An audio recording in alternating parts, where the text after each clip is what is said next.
Nasira si AD sa trade na to na ginawa ng LA Lakers sa kanya matapos isagawa ang trade nga na to sa Dallas para makuha itong si Luka, at ngayon nga nararamdaman na ng mga to yung isa sa pinakamalaking pagkakamali na ginawa nila sa trade na yan. Marami yung hindi nakapaniwala sa trade na to ni Luka at AD. Yan yung blockbuster trade sa ngayon na nangyari.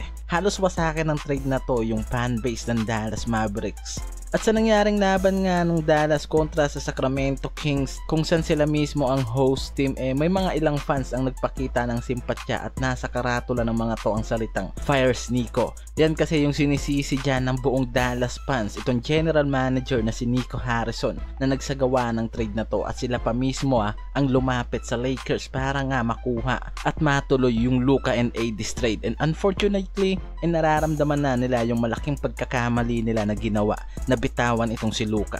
Hindi mo alam mga para ko kung talagang anong merong issue yung nakapaloob dito kay Luka sa Dallas dahil sobrang biglaan nga raw talaga yung trade na nangyari dyan. Walang rumors o report mga pare ko mula sa mga insiders, and even itong si Shams nagulat nga sa biglang trade deal na to ng Dallas at Lakers. Si AD kasi sa Lakers isa sa inaasahan pagdating sa opensa at depensa, and sobrang laki talaga ng impact nito mula sa pagiging power forward kung saan mismo nga siya komportableng role, pero mas ginagamit nga ng Lakers tong si AD bilang sentro na nagfi-fit naman tong si AD kahit saan nga raw na posisyon.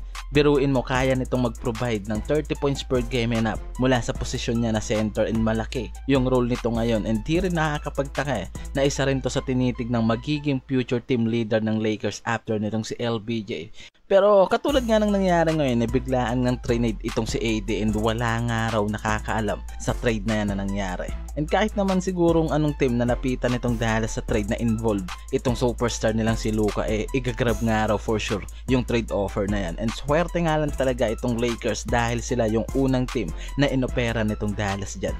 Pero syempre hindi naman papayag yung Dallas na hindi makakuha ng mga asset players, kaya naman kinuha nila dyan itong si AD at Mac Christie. Laking difference, di ba mga pare ko, mula sa role nitong si AD at Luka. Kaya malaking adjustment nga raw talaga yung mangyayari para sa dalawang team na to na gumawa ng trade na yan. Lalo na yung age gap ng mga to. Itong si Luka na ngayon nasa 25-year-old pa lamang, at paniguradong mas magagamit pa nitong Lakers in the future, and malaki yung posibilidad nga na siya yung susunod na mag-lead dyan sa LA Lakers, lalo't ilang taon na lang rin yung bibilangan nitong si LBJ sa Lakers. Sa edad nga nito ngayon ni Luka, paniguradong matagal-tagal pa nitong mahahawakan yung LA Lakers. Ang paniguradong isa siya sa magiging superstar ng Lakers ngayon. Pero si AD naman nasa kalagitnaan pa rin ng prime niya, at nasa 31-year-old pa lamang to mga pare ko. Tama kayo, dahil mas magagamit pa rin nga to ng Dallas in the future, lalo't nasa kalagitnaan pa rin niya ng prime niya. At alam naman natin mga pare ko na isa to sa mga best center ngayon na naglalaro sa NBA, di ba? Maganda yung averaging na ginawa nito dito sa LA Lakers, at dyan niya rin nakuha mismo yung history na nagawa niya with 70 points in game. Kaya nga kung tutuusin, hindi rin naman talo yung Dallas sa nangyaring trade na to ni AD. Kaya nga hindi rin nakakapagtaka, diba, nakuhain ng Dallas itong si AD sa trade, dahil naniniwala itong Dallas na mas magagawa nilang makapasok sa playoffs kung mas papalakasin nga nila yung frontcourt defense. Pero ang naging siste nga ngayon dito after ng first debut nila kontra sa Houston Rockets, at sa nangyaring second game naman nila, agad naman na nakakuha ng first injury itong si AD, and maagang na rolled out yan sa game. Inasahan ng lahat na magpapatuloy na yung magandang run nitong Dallas dahil dito kay AD, dahil sa magandang panimula nga nitong si AD sa Dallas. Dahil sa nangyaring laban nila kontra sa Houston Rockets, gumawa lang naman itong si AD ng 25.6 rebounds in 31 minutes in the paint. Ito nga lang yung problema dahil isa sa mga prone injury player na itong si AD. Diba, dahil kahit sa LA Lakers ilang beses na rin na na-injury itong sentro na to. And the worst thing happens mga pare ko, dahil after ng injury nitong si AD, itong forward na si Daniel Gafford naman ang nagsuffered ng right knee sprain sa second quarter game, at di na nga nakabalik yan.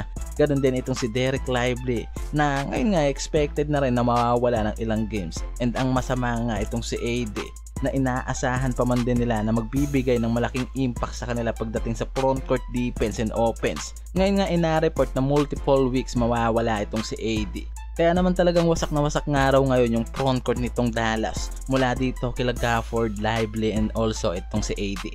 Yan din mismo yung hindi napaghandaan nitong Dallas at masyado nga raw nagpakampante yung mga to at basta-basta na lang bitawan yung superstar nila, and eventually alam naman natin na itong si Luka yung naglilid dyan sa Dallas for how many years, diba? Ititrade ka lang sa hindi maipaliwanag na dahilan and hindi kawalan yan para kay Luka, lalo ngayon na sobrang laki ng expectation and trust na binigay ngayon ng LA Lakers sa kanya, and for sure na mas naging secured pa yung future nitong si Luka sa Lakers. At parang ngayon nga nakikita ng Dallas yung malaking pagkakamali nila at pagwasak sa magandang roster nila sa Western. Ngayon ay nasa top 8 seed sila at may 28-26 win-loss record, and di natin alam kung magagawa pa ng mga to na makaahon at makapasok sa playoffs, lalo ngayon na instead na magpalakas nga raw yung roster nila ngayong season, parang kabaliktaran yung nangyari. Kaya imbis na magpalakas, bumagsak pa nga raw lalo yung winning percentage nitong Dallas sa Western Conference dahil nga dito sa trade na nangyari. At hindi lang yung Dallas ang nasira dyan dahil pwede rin masira nga raw yung karir nitong si AD dahil sa trade na yan.